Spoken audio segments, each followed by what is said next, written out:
এক পা চলে খোকা নতুন আলোর দিগন্তে। কিভাবে ভালো রাখতে হয়, কিভাবে ভালো থাকতে হয় শেখার আছে তাদের থেকেও। কোন সে মনের অজান্তে। এটিএন নিউজের এই আয়োজনের পুরোটা আজ তাদের ঘিরে।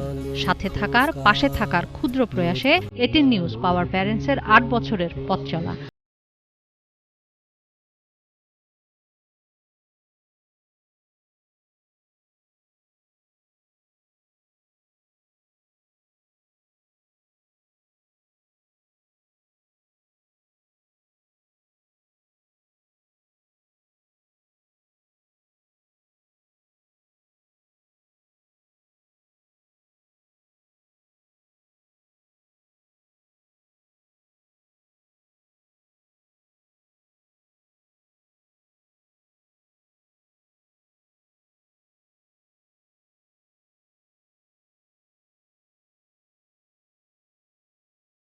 এফডিসির পুরো সন্ধ্যাটা মাতিয়েছে আজ তারা তাদের মতো করেই।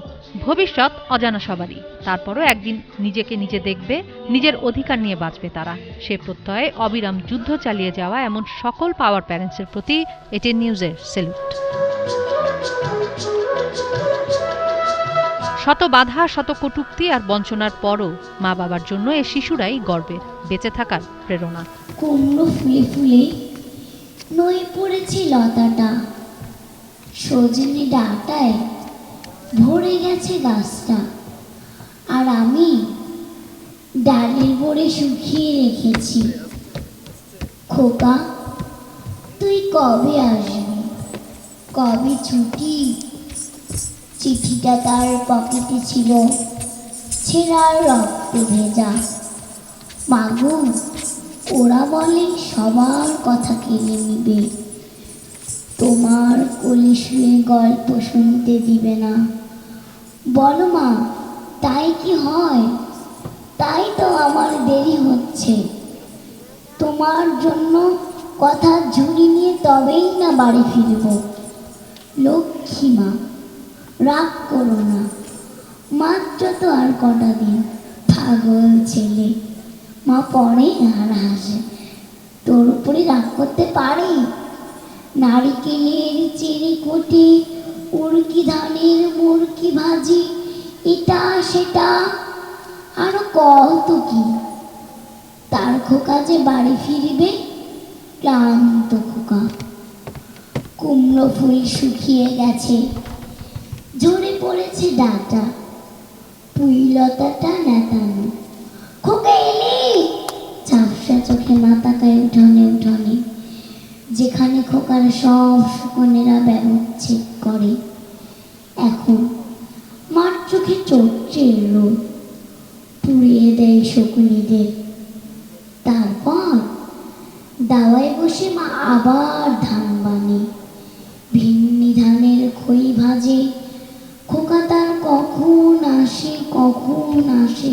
মার চোখে শিশির ভোর, স্নেহের রোদে পিঠে ভরেছে। ধন্যবাদ।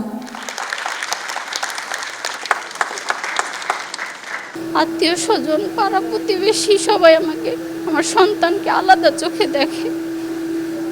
আল্লাহর রহমত, হঠাৎ করে একদিন শুনতে পাই যে বসুন্ধরা স্পেশাল চিলড্রেন ফাউন্ডেশন এই বাচ্চাদের নিয়ে একটি স্কুল দিছে। তখন আমি নিজেকে নিয়ে খুব সাহস, গর্ববোধ করি। তখন আমি স্কুলে যাওয়ার পরে আমার বাচ্চাকে ভর্তি নেয়। ভর্তি নেওয়ার পরে আস্তে আস্তে বিভিন্ন ধরনের কাজ করার মাধ্যমে আলহামদুলিল্লাহ এখন আমার ছেলে মেয়ে অনেকটাই ভালো, আগের তুলনায় অনেকটাই ভালো। তখন আমি আস্তে আস্তে নিজেকে মনে করি যে না, আমি একজন মা। কিন্তু আগে আমি ভাবতাম যে না, আমি মা না, কারণ মানুষে খারাপ চোখে দেখে, আর চোখে দেখে তখন অনেক কষ্ট লাগে। এখন যখন স্কুলে যাওয়ার পরে আলহামদুলিল্লাহ আমার ছেলে মেয়ে ভালো, এখন আমি নিজের কাছে অনেক মনে হয়। আর আসলে কি বলবো, আমার বলার মতো কোনো ভাষা নেই। আমি তো কোথাও যেতেই পারি নাই, কিন্তু আমার সৌভাগ্য যে এত বড় ATN news, doctor Mahfuzur Rahman chairman, আমাদের আরও অন্যান্য অতিথিরা আমাদের এত সুন্দর একটি অনুষ্ঠানে যে আমি যোগদান করতে পারি, আমি নিজের কাছে নিজেকে অনেক গর্বিত মনে হয়। আমার ওয়াইফ গত পরশুদিন যখন আমাকে ফোন করেছিল, তখন ও বলেছিল যে প্রতিবন্ধী এগুলাকে আমাদেরকে যে উপহার দেবে, এটা কি করুণা? আমি বললাম যে না, এটা করুণা না। আমরা যে আমার বাচ্চাটাকে ধৈর্য সহকারে পালতেছি, লালন পালন করতেছি, তার ভবিষ্যৎ নিয়ে আমরা চিন্তা করতেছি, তার যে একটা জীবন আছে, তার একটা ভবিষ্যৎ আছে, আমাদের একটা স্বপ্ন আছে তাকে নিয়ে। এই জন্যই যে আমাদেরকে সাহস যোগানোর জন্য আমাদেরকে এই উপহারটা দেবে। সে তাতে সন্তুষ্ট হয়েছে এবং সে আজকে আমাদের মাঝে উপস্থিত হয়েছে। আমি আমার মেয়েটার কি হবে, ভবিষ্যৎ কি হবে আমি ভাবি না, আমি বর্তমানকে নিয়ে ভাবি। আমি যদি এখন তাকে সুস্থভাবে আমি গড়ে তুলতে পারি, ভবিষ্যৎ ওটা ও তৈরি করে নেবে বলে আমি আশা রাখি। ছোট্ট ছোট্ট অনুপ্রেরণাও নতুন করে বাঁচার সাহস যোগায়, শক্তি যোগায় লড়াইয়ের। তাই সেসব সংগ্রামী বিশেষ চাহিদা সম্পন্ন শিশু ও তাদের অভিভাবকদের জন্য দ্বিতীয়বারের মতো এটিএন নিউজের পাওয়ার প্যারেন্টস অ্যাওয়ার্ড। সমাজ এবং পরিবার আমাদেরকে আগে প্রথম ধাক্কাটা দেয়, তারপরে তো সমাজ। তো আমি সমাজের অনেক রূপ দেখেছি। তো সেই জায়গা থেকে যে একটা উদ্যোগ, যে একটা চ্যালেঞ্জ আমাদেরকে নিয়ে করা হয়েছে, আপনারা বলছেন ক্ষুদ্র প্রয়াস, আমাদের জন্য এটা বিশাল। তো আমরা সেই জায়গা থেকে আমরা অসংখ্য ধন্যবাদ জানাচ্ছি।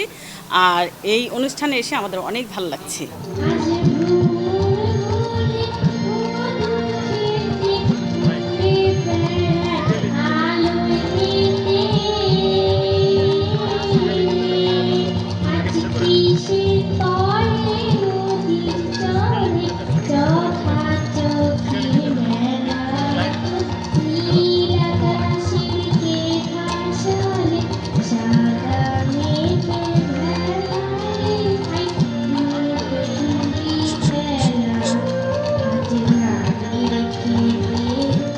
সাধারণের মাঝে অসাধারণদের নিয়েই পথ চলেছে এটিএন নিউজ।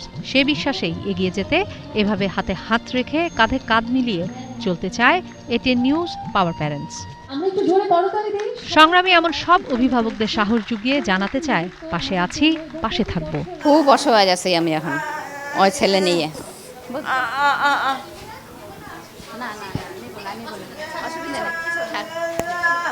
কিশোর জাহান, এটিএন নিউজ, ঢাকা।